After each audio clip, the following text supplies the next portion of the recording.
Welcome to नेहास paradise. कैसे हैं आप सभी लोग। आज है दिसंबर की 31 तारीख और है 2024 का लास्ट दिन। नया साल हम सभी के लिए बहुत अच्छा हो, यही मेरी विश है भगवान जी से। और नया साल के जाने से पहले आपके लिए मैं एक ऐसी रेसिपी लेके आई हूँ जो थोड़ी सी डिफरेंट है। और आज मैं बनाऊँगी कढ़ी। कढ़ी तो डिफरेंट नहीं होती है, लेकिन आज मैं बनाऊँगी बथुआ की कढ़ी। बथुआ कढ़ी बहुत कम सुनने में मिलती है और ये मेरी फेवरेट डिश है और यही मैं आज आपके सामने लेके आई हूँ। और उसके साथ में बनाऊँगी मैं मक्का की रोटी। मक्का की रोटी उन सभी के लिए जो कि मेरी तरह मक्का की रोटी हाथ से बनाना नहीं जानते हैं, तो मैं आपको बेलन से बेल कर रोटी बनाना सिखाऊंगी, दिखाऊंगी आपको। तो बथुआ मैंने बारीक काट लिया है। कुकर है, कुकर में मैंने तेल गरम करके जीरा डाल दिया है। जीरा डालने के बाद थोड़ी सी मेथी डालूंगी और डालूंगी थोड़ी सी हींग। हींग डालने के बाद मैं डाल दूंगी इसमें बथुआ। यहाँ पर मैं बथुआ को बारीक काट कर थोड़ी देर के लिए इसको पकाऊंगी। जब हम कढ़ी बनाते हैं तो बथुआ जो है कच्चे पत्ते जो होते हैं उसी से बनाई जाती है। इसको क्या है, पहले छौंका जाता है, छौंकने के बाद फिर थोड़ी देर के लिए हम इसको पका लेंगे। बहुत ही टेस्टी बनती है। और सर्दियों में क्योंकि बथुआ भी गर्म होता है, कढ़ी भी गर्म होती है, तो ये बहुत अच्छी रहती है, ठंड को कम करती है। और बथुआ की कढ़ी अगर सर्दियां हैं तो मुझे सबसे ज़्यादा यही पसंद आती है। आप चाहे तो चावल की रोटी के संग, चाहे तो आप बाजरा की रोटी के संग, या फिर मक्के की रोटी के संग, या फिर सादा चावल के संग, या सादा गेहूं की रोटी के संग, किसी के भी साथ इसको खा सकते हैं। इसमें मैंने थोड़ी सी हल्दी डाल दी है। हल्दी डाल कर थोड़ा सा मैंने इसको भून लिया है और भूनने के बाद में थोड़ा सा इसमें पानी डाल लूँगी, जिससे कि ये पकने में आसान रहे। हालांकि बथुआ पानी छोड़ता है, लेकिन थोड़ा सा पानी मैंने डाल दिया है और अब मैं इसको पकने के लिए रख लूँगी।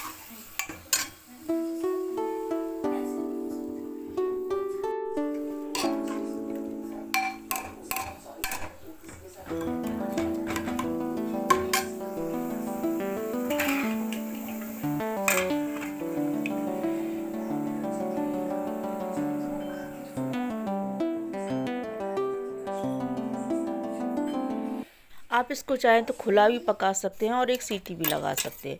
अब मैंने ये दही ले लिया है और ले लिया है मिक्सी का जार। अब आप ये सोचेंगे मिक्सी का जार का क्या करूँगी। बेसन मैं इसमें घोलूँगी। आप लोग हाथ से घोलते हैं ना, थोड़ा सा फेंटते हैं, तो मैं क्या करती हूँ, मैं शॉर्टकट करती हूँ।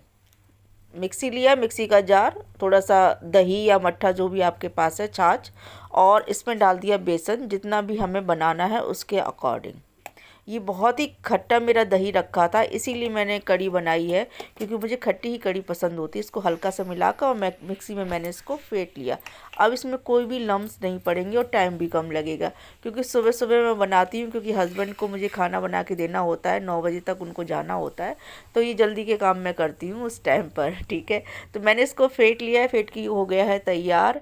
अब ये बन गया है।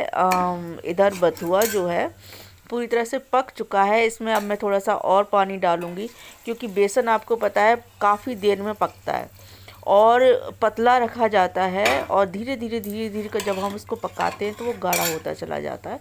तो उसी के अकॉर्डिंग यहाँ पे पानी पड़ता है। बेसन तो कढ़ी तो आप जो बनाते ही रहते हैं, कितना पानी डालना है वो अपने अकॉर्डिंग, जो भी आप जितना क्वांटिटी में आप कढ़ी बना रहे हो उसके अकॉर्डिंग आप डालेंगे। अब मैंने ये जो मैंने तैयार किया है बैटर, वो थोड़ा थोड़ा करके डालूँगी और हिला हिला कर मैं इसको मिलाती जाऊंगी, ताकि लम्स ना पड़े। लम्स तो अब वैसे भी नहीं पड़ेंगे, क्योंकि ऑलरेडी मैंने पानी पहले से वहाँ पे डाला हुआ है और इसको मैंने अच्छे से फेंट लिया है। अब मैं इसको पूरा अच्छे से डालकर और मिला लूँगी।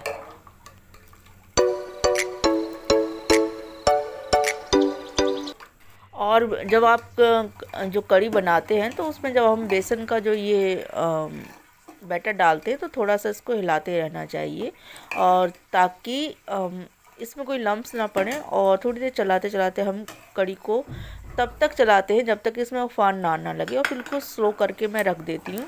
और फिर धीमे धीमे इसको आप चाहे तो 1 घंटे में, 1.5 घंटे में आराम से पकने दीजिए, जैसा आपके पास टाइम है। लेकिन फिर भी मैंने कम से कम इसको 1 घंटा का टाइम तो दिया ही था। 1 घंटा ऑल ओवर, मतलब जितना पकने में, आधा से पौन घंटा उसको धीरे धीरे पकने में।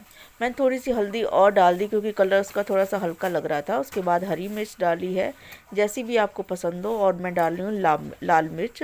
लाल मिर्च जो है वो कुटी हुई है, और ये कड़ी थोड़ी चटपटी बनती है। फिर जैसी भी आपको मिर्च पसंद हो वैसे आप अपने टेस्ट के अकॉर्डिंग इसमें डाल सकते हैं। मुझे थोड़ी सी चटपटी हम दोनों को पसंद आती है, तो उसी के अकॉर्डिंग मैंने इसमें मिर्च डाल दी है। और अब मैंने ये मक्का का आटा ले लिया, मक्के की रोटी बनाऊंगी मैं। तो ये है मक्के का आटा, जिसको मैंने पहले ही छान के मैं एक डिब्बे में भर के रख देती हूँ। और मक्के की रोटी देखिए मुझसे कभी मैंने नहीं बनाई थी, और मुझे वो हाथ से जो मक्के की रोटी बनानी जाती है वो मुझे बिल्कुल बनानी नहीं आती है। तो मैंने एक ट्रिक लगाई है, और अब मैं बहुत आसानी से मक्के की रोटी बना लेती हूँ। जो भी मेरे जैसा है जिसको मक्के की रोटी बनानी नहीं आती है, वो इस ट्रिक को अगर यूज़ करेगा तो वो बहुत आसानी से मक्के की रोटी बना लेगा। ना तो उसमें बेसन मिलाना पड़ेगा, ना ही प्लास्टिक की यूज़ करनी पड़ेगी, ना ही आपको गेहूं का आटा मिलाना पड़ेगा, और आसानी से मक्के की रोटी बनकर तैयार हो जाएगी। कड़ी के साथ मैंने चावल भी बनने को रख दिए हैं। और अब मैं गूंद लूँगी मक्के का आटा। अब मक्के का आटा कैसे तैयार किया जाएगा वो आप देखिए। ये मैंने भगोने में पानी गर्म कर लिया, ये खौल गया। खौलने के बाद मैंने इसको बंद कर दिया। अब क्या है, इसी पानी में हम मक्के के आटे को मिलाएंगे। देखिए पानी उतना ही करिए जितना कि आपका मक्के का आटा है, यानी कि जितनी आपको मक्के की रोटी बनानी है उसके अकॉर्डिंग ही पानी लीजिए। मक्के के आटे में पानी थोड़ा सा ज़्यादा लगता है, लेकिन फिर भी थोड़ा सा कम करके ही लीजिए। जैसा भी आपको जितनी रोटी बनानी है उसके अकॉर्डिंग आप पानी लेंगे, उसको खौला के। अब मैंने इसमें गरम गरम खौलते पानी में ही मैंने मक्के का आटा जो है वो मिला दिया। मक्के का आटा उतना ही मिलाएंगे जितना कि पानी में इस तरीके का तैयार हो जाए, क्योंकि हमें आटा गूंदना है। तो थोड़ा ही पानी होगा उसमें। इस तरीके से ये पूरा तैयार हो जाए, जैसा आपको दिख रहा है ऐसा ही डो बनना चाहिए। और अब हम ये देखिए इस तरीके का, जिससे कि रोटी आसानी से बन सके, हम उतना ही इसमें पानी मिलाएंगे, उतना ही आटा मिलाएंगे। ठीक है। अब इसको मैं कम से कम 10 मिनट के लिए ढक के रख दूँगी। अभी ये गर्म है, गर्म ठंडा भी हो जाएगा और ये सेट भी हो जाएगा। और इधर मेरा जो बथुआ की कड़ी है वो बनकर तैयार हो रही है। चावल लगभग बनकर तैयार हो चुके हैं। अब ये 10 मिनट हो गए हैं, मैंने ढक्कन हटा दिया है। अब इसको मैं निकाल लूँगी किसी बड़े बर्तन में, और इसको हम गूंद लेंगे जैसे कि हम आटा गूंदते हैं ना रोटी बनाने के लिए।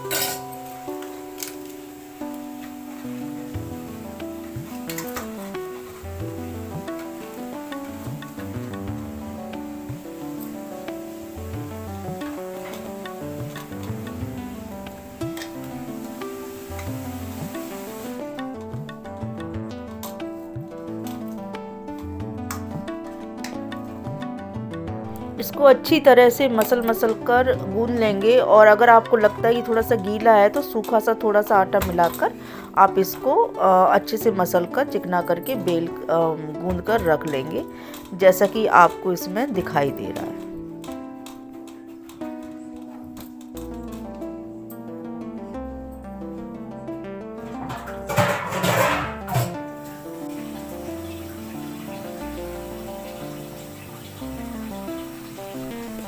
के लिए मक्के का ही सूखा आटा ले लेंगे, उसी की सहायता से हम मक्के की रोटी तैयार करेंगे। इधर ये कड़ी बनकर तैयार हो गई है और लगभग तैयार हो चुकी गाढ़ी हो गई। अब हम इसमें नमक डालेंगे। पहले मैं नमक नहीं डालती हूँ, बाद में ही नमक डाला जाता है। नमक डाल दिया है और इसको अच्छे तरीके से मिला देंगे नमक को। और हम इसका अब तैयार करेंगे तड़का। इसको मैं छौंकूंगी ये लहसुन से। लहसुन अगर आप खाते हैं तो इसमें अच्छा खासा लहसुन अगर आप डालेंगे तो ज़्यादा अच्छा टेस्ट आता है। लहसुन जितना आपको पसंद है उसके अकॉर्डिंग आप ले सकते हैं। और उसके साथ मैं लूँगी 2 लाल मिर्च, क्योंकि लाल मिर्च सूखी लाल मिर्च से छौंक देते, छौंकने में अच्छी लगती है लेकिन ज़्यादा हम लोग खाते नहीं क्योंकि वो काफ़ी तेज़ है ये। तो ये लहसुन जो है मैं काट के नहीं करूँगी इसको, बल्कि कुचल के। और कुचलने के लिए मैंने ये तरीका अपनाया, बेलन से ही इसको मैंने अच्छे से बेल दिया है, कुचल दिया है और इस तरीके से मैं तैयार किया। इधर मैंने देसी घी ले लिया है, देसी घी को गर्म करके अब मैं डाल दूंगी इसमें ये कुचला हुआ लहसुन। लहसुन मैंने अच्छा खासा डाला है क्योंकि मुझे ज़्यादा लहसुन ही थोड़ा कड़ी में अच्छा लगता है। अगर आपको कम पसंद है तो आप कम डालिए, और अगर आपको लहसुन नहीं पसंद है तो सिंपल आप जीरा से और हींग से छौंक सकते हैं। वो हम पहले भी छौंक चुके हैं। आप चाहें तो करी पत्ता से भी इसका तड़का लगा सकते हैं, लाल मिर्च और करी पत्ता का। ये आपके टेस्ट के ऊपर डिपेंड करता है। मैंने ये लाल मिर्च 2 डाल दी। अब इनको थोड़ा सा और अच्छे से भुनने दूंगी और मैं इसको छौंक दूंगी।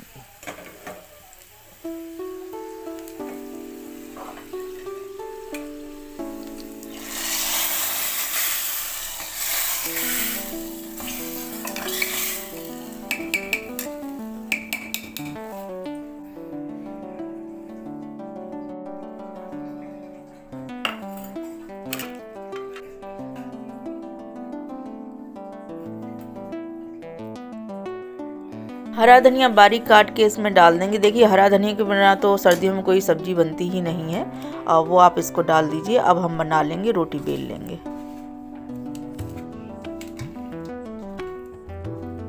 जैसे गेहूं के आटा की लोई हम लेते हैं वैसे ही ये लोई आपकी बनकर तैयार होगी। बिल्कुल चिकनी स्मूथ बनेगी और बेलने में कोई परेशानी नहीं होगी। बेलन से ही मैं इसको बेलूंगी और साइज भी रोटी का मैं बड़ा ही रखूंगी। जैसे कि लोई है बड़ी, उसके अकॉर्डिंग ये बड़ी ही रोटी बनेगी और टूटेगी भी नहीं। ना तो बेलते समय टूटेगी, ना ही ये उठाते समय टूटेगी। और बहुत आसानी से ये बनकर तैयार हो जाती है। अगर आप मेरी तरह हैं और कई बार बच्चे जो होते हैं वो नहीं बना पाते, बस मक्का की रोटी अच्छी लगती है तो खा नहीं पाते हैं बनाकर, इस तरीके से आप इस ट्रिक से बनाएंगे तो कभी भी आपको मक्का की रोटी या बाजरा की रोटी बनाने का कोई झंझट नहीं लगेगा आपको। अब ये देखिए बिल्कुल गोल कितनी बड़ी रोटी बनकर तैयार हुई। ना तो ये बेलते समय टूटी और ना ही अब इसको धीरे धीरे हम लोग सेक लेंगे। तब तक मैंने दूसरी भी ये बेल ली है। और जैसे गेहूं की रोटी 2 एक साथ हम सेक सकते हैं ना, उसी तरीके से मैं ये सेकूंगी। क्योंकि ये रोटी थोड़ी सी मोटी होती है तो इसको 2-3 बार पलट पलट के आप अच्छे से इसको पहले तवे पे ही सेकने देंगे, उसके बाद फिर हम गैस पर इसको सेकेंगे।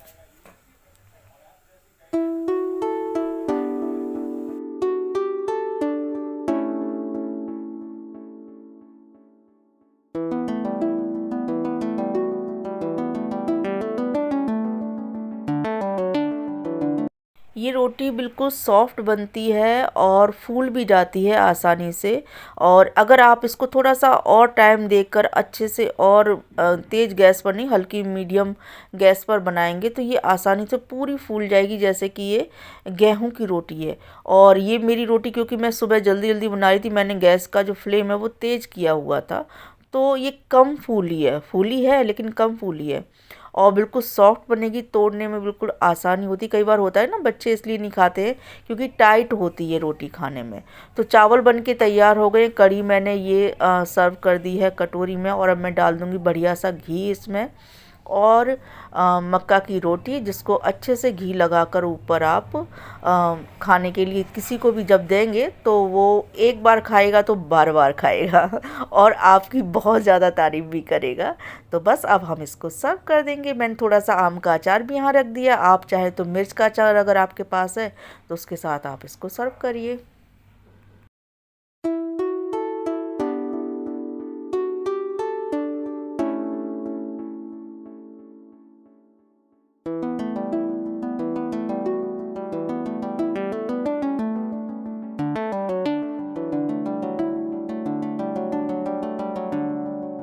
मिलते हैं नेक्स्ट वीडियो में नए साल में, और हैप्पी न्यू ईयर एडवांस में। और मेरी रेसिपी ज़रूर ट्राई करिएगा, कैसी लगी मुझे ये भी बताइएगा कमेंट में।